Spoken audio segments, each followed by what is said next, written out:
hola a todos, se me oye bastante bien, veo. Soy Fernando Blat y trabajo como desarrollador en The Cocktail. Y el título de mi charla es Optimización y desnormalización del modelo de datos. Que, como el título deja entrever, voy a hablar sobre todo de Active Record y cómo Active Record puede ser un poco traicionero y cómo podríamos evitar situaciones en las que vayamos a trabajar con un modelo de datos bastante complejo que pueden provocar que nuestra aplicación se ralentice en exceso.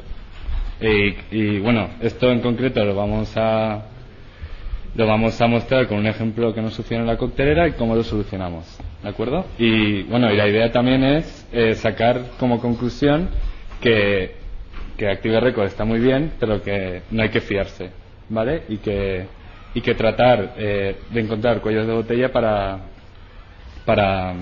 evitar estas situaciones. Vale, lo primero que vamos a ver es un ejemplo una breve introducción de Active Record, que como supongo que todos conoceréis, voy a pasar muy rápido. Active Record es la librería de Rails encargada de trabajar con el modelo de datos, ¿de acuerdo? Es la que mapea las tablas de la base de datos en clases y objetos que utilizaremos en nuestra aplicación, utilizando el patrón ORM, Object Relational Mapping, ¿de acuerdo? Además, si habéis hecho alguna aplicación con Rails, sabréis que Active Record es una librería de las más mágicas que tiene Rails, ¿vale? Porque te permite casi olvidarte de que tienes una base de datos. De hecho, la conexión se realiza automáticamente en cada petición, etcétera, y cualquier trabajo de select, de inserciones, casi lo puedes realizar sin escribir una sola línea de SQL. Y otra cosa que tiene buena Active Record es que es independiente de Rails, que lo podéis utilizar para cualquier otra aplicación. Y como ejemplos rápidos, una lista de selects sobre un modelo ficticio post, ¿vale? Que, pues, por ejemplo, seleccionar todos los posts cuyo estado sea publicado, o seleccionar por un título de post, ¿vale? Y como veis, abajo se traduce en consultas SQL que de verdad se ejecutan sobre nuestra base de datos. Esta es la lista de características de Active Record, que como veis es bastante importante, pero bueno, no es lo que nos interesa. Y esto es un ejemplo de cómo utilizar Active Record fuera de Rails, que como veis también es requerir la librería, conectar con la base de datos, en este caso SQLite, y definir una clase que mapeamos contra una tabla, y luego ya podemos utilizar la clase sin casi olvidándonos de qué tabla de la base de datos se trata. Perdonad que vaya muy rápido con esto, pero es que tengo unas cuantas transparencias. Y ahora quiero enseñaros, toda la presentación la vamos a hacer sobre un ejemplo práctico, el típico ejemplo de blog, de post, categoría y usuarios, al que luego añadiremos tags, que es donde se complicó la cosa, y os lo presento así rápidamente.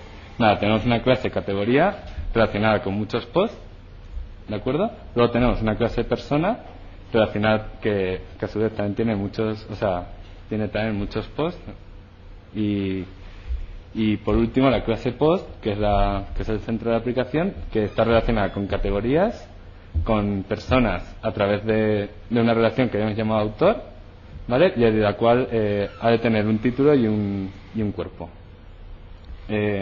Vale, y ahora vamos a ver cómo esto se traduce en el esquema de la base de datos.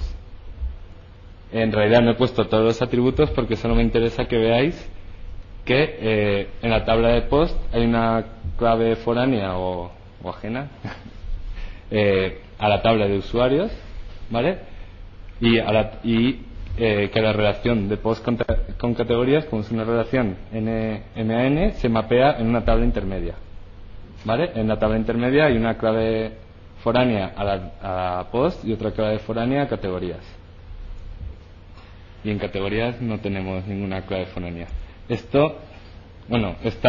La razón de que existan estas claves, que a lo mejor lo vemos muy natural porque estamos acostumbrados a trabajar así, es porque se trabaja con un modelo normalizado, ¿vale? No es un capricho de Rails ni de Active Record, ni lo han inventado me lo ha inventado Active Records, sino que el modelo normalizado se utiliza, es una forma de organización de la base de datos se hace así por una serie de razones.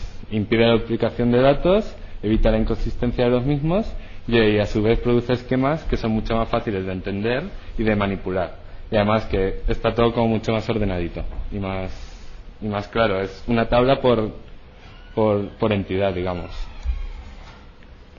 Con lo cual, normalizar tiene una serie de ventajas y no normalizar lleva una serie de problemas.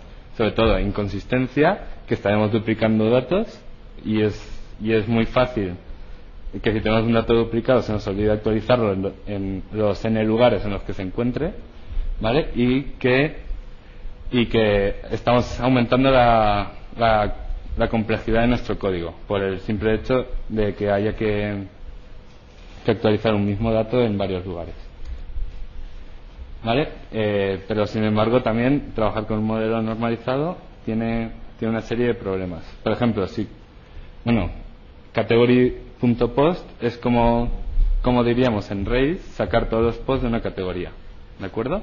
Sin embargo, eso se traduce en la siguiente consulta SQL, que como veis es un poco compleja porque mezclas un join y bueno, al final has de ir saltando de tabla en tabla, aunque en este caso se va saltando de post categories a post y a categories.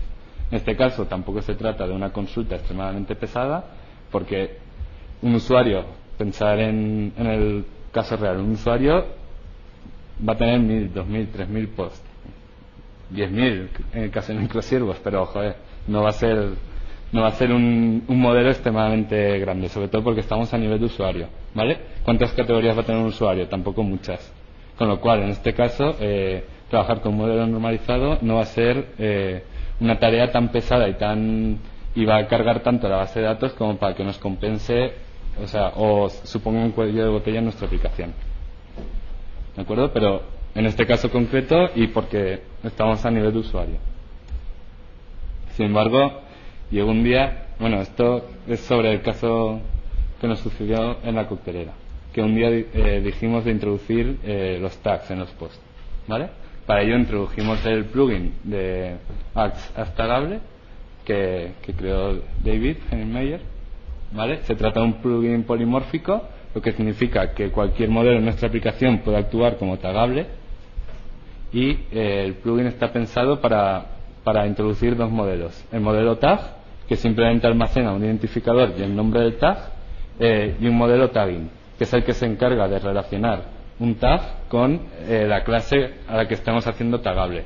Pues en el tagging, por ejemplo, iría, de hecho, en el tagging se indica que el identificador de un post, que es de tipo post y que está asociado con el tag cuyo identificador es el que sea, ¿vale? Es decir, en tagging es donde está la relación entre tags y post, o tags y usuarios, o tags y lo que queramos taguear, y en tag simplemente tenemos el identificador y el nombre.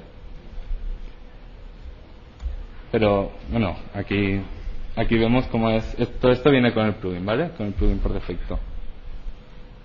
Vemos que la clase tag pertenece a taggings y que debe tener como clave única el nombre, y que la clase tagging pertenece a tag y que además pertenece a tagable y además que es polimórfico. Esto es para permitir que cualquier modelo de datos pueda actuar como tagable.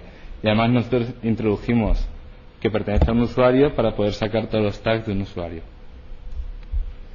Y estos son algunas de las funciones que permite el plugin. Pues saber todos los tags de un usuario, saber todos los tags asociados a un post, ¿vale? Taguear un post con una lista de tags, o buscar dentro del modelo del post todos los posts tagueados con el tag race, por ejemplo, ¿vale? Con lo cual trabajar con el tag es muy sencillo, la verdad es que está muy bien.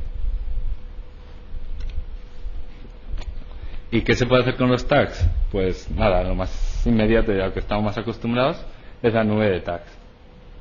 La nube de tags para un usuario puede estar bien, pero para un site entero pues puede un site sobre todo que tiene muchísimos posts, cientos de miles, puede resultar un verdadero cuello de botella.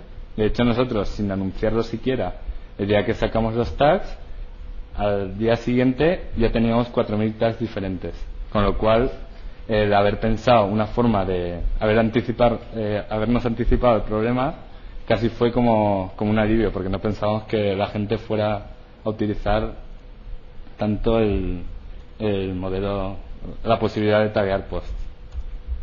O por ejemplo,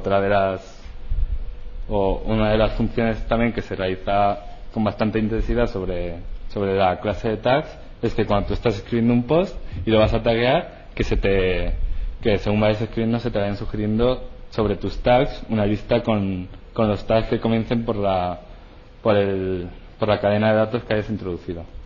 ¿De acuerdo? Y esto también resulta una consulta bastante pesada porque hay usuarios que ya tienen 1.000 y 2.000 tags diferentes.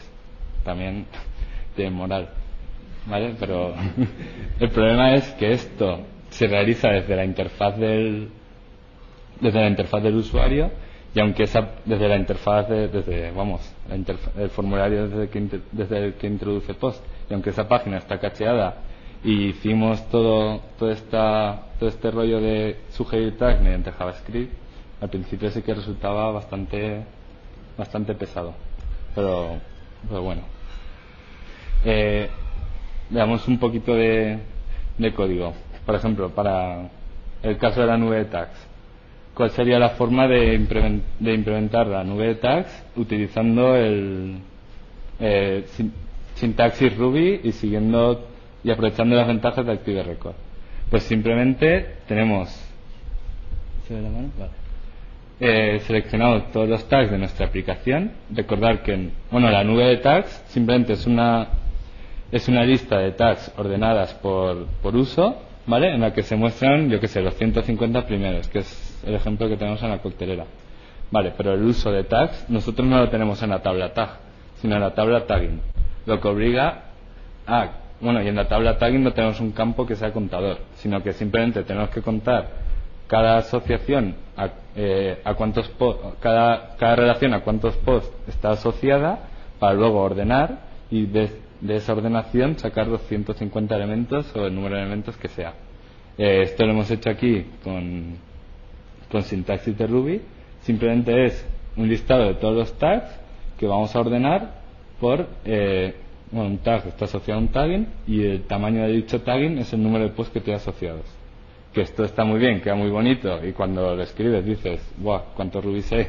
Y qué bonito queda, pero resulta que si empiezas a mirar los logs y a depurar un poco, te das cuenta que esa consulta está ejecutando tanto selects como tags tenga tu aplicación, porque estamos ordenando, sacar el número de tags es un selector, pero luego de cada tag hay que contar el número hay que ir a cada tagging y contar el número de posts que tenga asociado.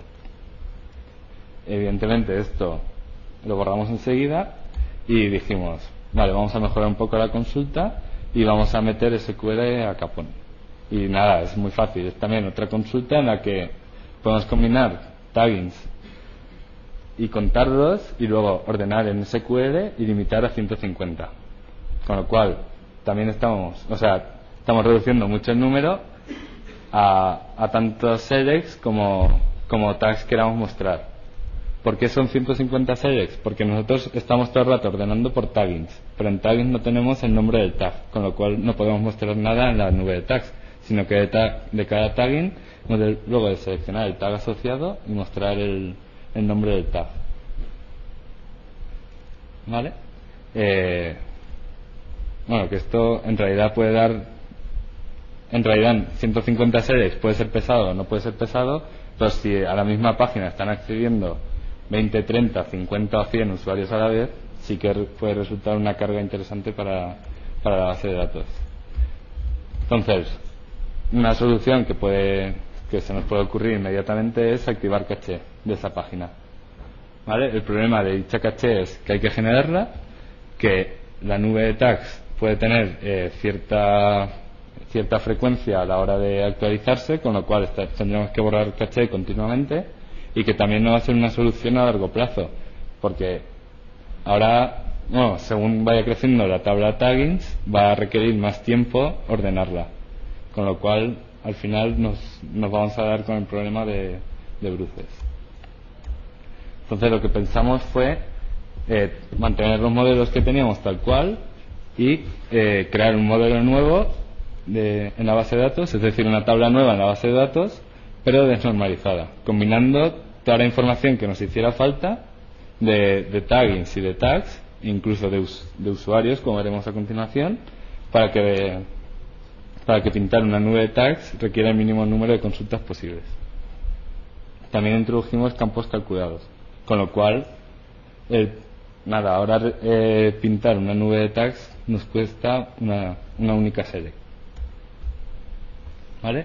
Y la idea de esta mejora era reducir al máximo el número de selects requeridas, poder utilizar el operador limit de MySQL, con lo cual estaremos evitando el select all, ¿vale? Seleccionar todos los elementos de la tabla, que al final siempre sobrecarga muchísimo los dispatch o los mongols que estamos utilizando. Intentar también poder organizarlos de tal forma que podamos ordenar mediante la base de datos y a su vez minimizar el número de atributos replicados, con lo cual estaremos evitando también posibles errores. Y todo esto lo hicimos utilizando una serie de callbacks, y que ahora veremos cómo se implementado mediante observers, que nos permitían mantener la consistencia por cada acción realizada sobre un modelo no normalizado. Y sobre todo tener en cuenta que esto no son reglas genéricas, sino que cada situación se puede tratar de forma especial. Entonces lo que hicimos fue introdujimos 3 tipos de tablas desnormalizadas, ¿de acuerdo? Una tabla genérica de tags, que simplemente tiene el nombre del tag y su contador, el número de veces que dicho tag ha sido utilizado. Dicha tabla tenía simplemente la finalidad de ser utilizada en la nube de tags global de todo el site. Luego introdujimos una tabla de tags pero asociada a cada usuario, con lo cual tenemos el tag, el identificador del tag, el identificador de usuario, el nombre de usuario, con lo cual estamos introduciendo ahí campos para evitar tener que saltar luego si tenemos el identificador de usuario, pero ¿cómo se llama ese usuario? ¿Vale? El nombre del tag o el número de veces que ese usuario ha utilizado dicho tag, con lo cual calcular la nube de tags del usuario también se realiza con una simple consulta, o la sugerencia de tags en la interfaz de administración del usuario a la hora de escribir post también se realiza con una única consulta. Y también introdujimos una tercera tabla, que es los tags diarios, que es cuántas veces se ha utilizado un tag en una fecha determinada. Porque ahora, aunque no se sabe, los tags de la coctelera van manteniendo un histórico, con lo cual sabemos los usuarios qué tags han utilizado en cada día. De hecho, algún día se verá. Y entonces la idea general es mantener los modelos existentes, pero introducir nuevos modelos con tablas desnormalizadas. Y como veis, si lo pensáis un poco así de cabeza y rápido y mal, nosotros creamos un post. Dicho post, introducimos un tag nuevo, tag rails. Dicho tag hay que introducirlo, es un tag nuevo del sistema, lo introducimos en la tabla tag, porque no existía. Luego introducimos ese tag en la tabla tagging. Luego lo hemos de introducir en la tabla de temporal tags, y si no existía, poner el contador a 1. Si existía, incrementar el contador. Y si en la tabla de tags de nuestro usuario, también actualizar todos los datos. Con lo cual la situación puede ser bastante compleja, o es fácil que se nos olvide algún caso en el que haya que actualizar todos estos datos. Entonces simplemente lo que hicimos fue utilizar los observer.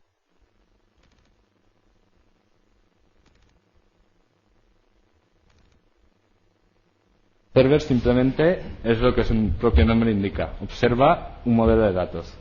Por ejemplo, observar un post, y es que cada vez que realizamos una acción sobre un post, es decir, modificarlo, crearlo, actualizarlo, una de estas acciones que, como veis, estos son los callbacks sobre los que actúa un observer, que se leen perfectamente. Antes de validar un post, antes de validar en la creación, después de validar, antes de salvar, antes de crear, después de crear y después de salvar. Es decir, tenemos, pues creo que son 8 niveles de precisión durante la creación o modificación de un modelo de datos, con lo cual podemos afinar bastante en lo que queremos hacer. Los observers se indican en el environment de nuestra aplicación o en el application controller. De hecho, nosotros lo hemos intentado en el environment y nunca nos ha funcionado. No sabemos por qué, es un misterio muy raro. No funciona, ¿verdad? Vale. Y luego un ejemplo de observer muy tonto es que, ¿veis? Sí. Por ejemplo, estamos observando el modelo comment, pues después de que se guarde un comentario en la base de datos, queremos que automáticamente la aplicación nos envíe un correo diciendo que hay un nuevo comentario. Es decir, creamos un método after save, ¿vale? Que se ejecutará siempre que se guarde un comentario y que ejecutará el código que indiquemos en su interior. Como veis, bastante sencillo. Estos son los niveles en los que se puede ejecutar un observer, ¿vale? Y nosotros lo que hicimos fue crear un observer sobre el modelo tagging, ¿vale? Que el modelo tagging es el que al final siempre se ve afectado cada vez que tagueamos un post o lo que sea, ¿vale? Y dicho observer se encargaría de actualizar las tablas temporales en función de la acción que hayamos realizado. Por ejemplo, este sería nuestro observer, que parece muy complejo, pero bueno, es separado en dos partes para que sea bastante más claro. ¿Vale? Es un observer después de guardar, es que se lee perfectamente. Después de guardar un tag, quiero que primero o me actualices el tag si existía, y si no, que me lo crees. Lo he separado en dos partes, ¿vale? La actualización sería buscar el tag temporal, ¿vale? Y actualizar su contador en 1. Ya está, tan fácil como esto. Y si no, si esto salta la excepción porque no encuentro el tag, sería que estamos creando el tag temporal.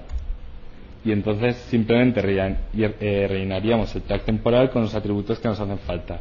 Pues el identificador del tag, el nombre del tag, el número de post que tenga asociados el tag y guardarlo. Es tan fácil como esto. Y esta misma acción la podríamos repetir por todos nuestros modelos desnormalizados, ¿vale? Además hay que tener en cuenta que, en el caso de que esto no lo realicéis no lo contempléis antes de lanzar una determinada funcionalidad, y por ejemplo veis que vuestra aplicación empieza a crecer el número de comentarios y queréis desnormalizar el modelo de comentarios para introducir, pues yo qué sé, cuántos comentarios tiene un usuario, con lo cual cada vez que cargues un usuario ya estás cargando de su tabla de la base de datos cuántos comentarios tiene asociados, con lo cual estás evitando una consulta cada vez que cargas estás evitando leer todos sus posts y de cada post contar el número de comentarios y luego sumarlos todos. Pues eso, si nuestra aplicación ya tiene comentarios pero queremos desnormalizar el modelo, es interesante, es necesario crear un script que cargue con toda la información que existe hasta el momento los datos desnormalizados. Luego, a la hora de intentar, de crear esta aproximación, estuvimos investigando un tipo de engine que tiene MySQL que se llama memory, que simplemente es un tipo de tabla que se aloja en memoria, que es ultra rápida, pero que tiene inconveniente de que cuando MySQL se reinicia la tabla se pierde, con lo cual descartamos enseguida, en cuanto tuvimos un problema con la base de datos y tenemos que reiniciarla. Y por último, una práctica interesante y casi necesaria para asegurar el funcionamiento de nuestros observers y comprobar que se mantiene cierta consistencia entre los datos normalizados y los datos desnormalizados es efectuar test sobre los observers, que no tienen ningún mérito. Se trata de un test funcional que hemos llamado testear un post, o sea, testear la creación de un post con tags. Y simplemente es testear que un post se crea, al que le pasamos un número de tags y comprobar que el número de tags antes y después de la creación del post en la tabla temporal se modifica adecuadamente. Por ejemplo, bueno, esto, disculpad la inconsistencia, si,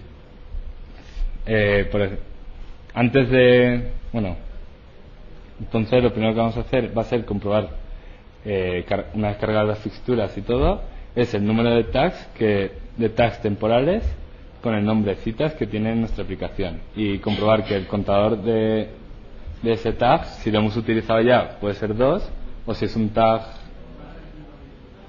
tag nuevo, comprobar que sea nulo. Posteriormente realizaremos el test de que se crea el post, al cual le estaremos pasando los dos tags que queremos comprobar, ¿vale? Esto no tiene más mérito, es un test funcional de toda la vida. Y terminado la inserción del post, comprobaremos que en la tabla temporal el número del tag, o sea, el contador de tag citas se ha incrementado en 1, y que se ha creado un tag temporal cuyo nombre es frases y que tiene contador 1. ¿Vale? Esto lo ideal sería extenderlo para todos los modelos desnormalizados que tengáis, y extender también los tests a actualización, a destrucción del post, etcétera, a cualquier acción que vayáis a realizar sobre el post.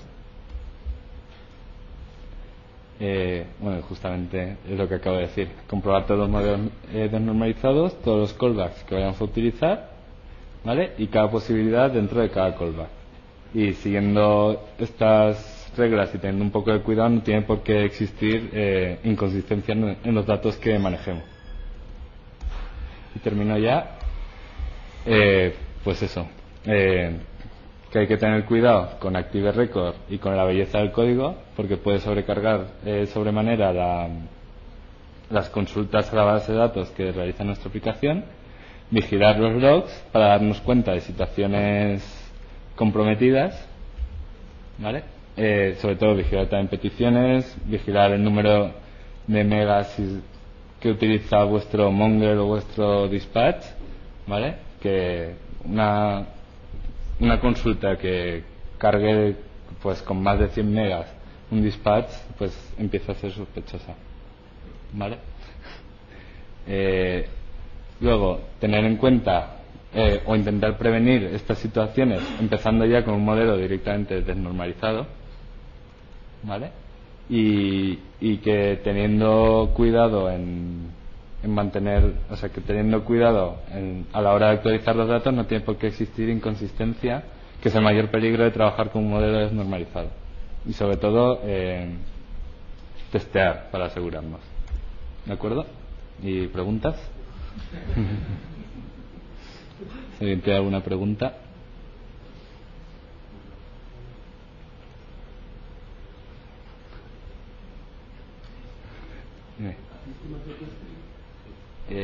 Con las nubes,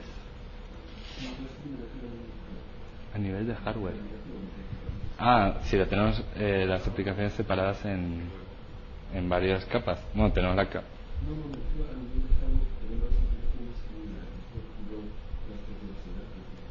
Sí, justo, eso tenemos. De hecho, lo veremos luego en la charla de después, hemos empezado a balancear las consultas a base de datos en varias máquinas. Y es, bueno, de hecho Nando creo que quería liberar el código, que es muy sencillo. De hecho ya existe, ya está por ahí, ya hay alguna muestra, y realmente es muy sencillo. Es a la hora de establecer la conexión, determinar si ese controlador quieres que se ejecute en una base de datos o en otra. Muy sencillo. Sí, ¿tenéis alguna herramienta específica? Perdona. Aquí. ¿Alguna herramienta específica? No se oye, lo siento. Espera, un grito, sí, total. Sí, grita. Perdón. Esto es para la conexión de... Pues preguntó que si hay alguna herramienta específica para pruebas de testeo, para servidores de base de datos sobre todo, o vais un poco, me refiero sobre la coctelera, ¿no? Que es algo que aguanta tantas peticiones y tal, o vais un poco funcionando sobre asalto de mata. Pero mi pregunta en concreto es si usáis hay alguna buena herramienta que permita hacer esas pruebas de carga sin ya sé lo que dices. En plan, benchmarks y... No, o sea, nosotros lo que hacemos, por suerte tenemos la aplicación ya funcionando, con lo cual de vez en cuando importamos todos los datos a la base de datos de desarrollo, todos los datos de producción, con lo cual realizar pruebas en desarrollo, estamos trabajando con datos de verdad y cualquier petición vamos a ver más o menos lo que va a llevar realizarla en producción. Aparte tenemos instalado 1 o 2 plugins de análisis de logs que mejoran aún más, detallan aún más el log de la aplicación, el log de Rails, ¿vale? Indicando, por ejemplo, en qué línea de cada controlador se está ejecutando cada consulta SQL que sale en el log, ¿vale? Luego también hay algún plugin de SQL Explain, etcétera. Y para testear rendimiento en plan, pues no, simplemente vas viendo. Bueno, aparte tenemos un script que todos los días analiza las consultas más pesadas en producción, ¿vale? Con lo cual también vamos viendo que dónde se están encontrando los cuellos de botella, intentamos ir solventándolos. Pero nos aseguramos bastante de mirar los logs en desarrollo antes de sacar cualquier cosa. Es decir, no tenemos ningún script ni ninguna herramienta para testear el rendimiento. Si acaso alguna vez sí que hemos hecho pues utilizar el HTTP o algo así, pero sobre nuestro entorno de desarrollo. O sea que la respuesta a tu pregunta es no. Pero bueno, con esta variedad de posibilidades más o menos nos vamos apañando. Aún así, pues eso. ¿Una pregunta más? ¿Alguna pregunta en México? Adelante, Víctor. Gracias. Una pregunta, Fernando. En el uso del plugin que estás demostrando de Astagable, ¿en algún momento usaste la llave include para evitar la desnormalización y lograr un poco la eficiencia en los selects? Es una experiencia un poco dramática con el include, porque include lo que hace es que cuando realizas un find y un modelo está asociado, o sea, el include simplemente carga todos los modelos asociados al modelo que estás realizando el find. Pues el include tiene el problema de que, o sea, has de tener un poco cuidado con cuántos objetos está relacionado el objeto que vas a cargar. Por ejemplo, me pasó a mí en desarrollo una vez que intentando utilizar include para optimizar el número de comentarios de un post, incluí el número la carga de todos los comentarios de determinado post, ¿vale?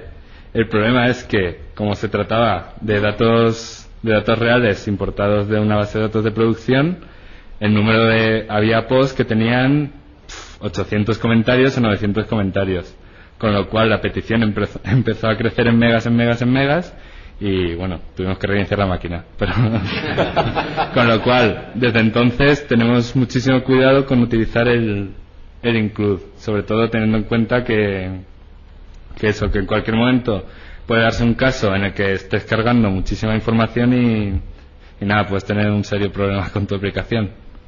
Pero sí que lo estuvimos viendo, sí. De hecho, sí que lo hemos utilizado alguna vez, pero eso, en casos muy localizados.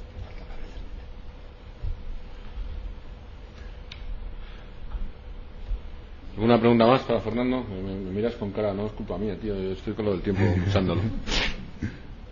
¿Alguna pregunta más? Pues muchas gracias, Fernando. Nada.